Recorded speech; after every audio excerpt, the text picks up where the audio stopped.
জানেন এই পৃথিবীতে সবচেয়ে কঠিন কাজ কি? সবার সামনে হাসিমুখে অভিনয় করা, আর ভেতরে ভেতরে তিলে তিলে শেষ হয়ে যাওয়া।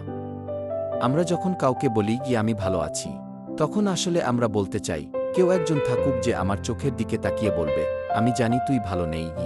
প্রতিদিন আমরা কত মানুষের সাথে কথা বলি, কত হাসি ঠাট্টা করি, কিন্তু দিন শেষে যখন আয়নার সামনে দাঁড়াই, তখন আয়নার ওই মানুষটা বড্ড অপরিচিত লাগে। মনে হয় এই মানুষটার মনের খবর নেওয়ার মতো আসলে কেউ নেই।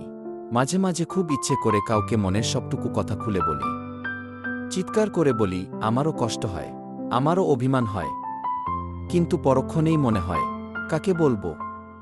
এই ব্যস্ত শহরে কার এত সময় আছে অন্যের চোখের জল মোছার?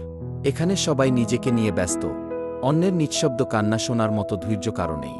সবচেয়ে বেশি কষ্ট তখনই হয় যখন নিজের খুব কাছের মানুষগুলোও বুঝতে চায় না।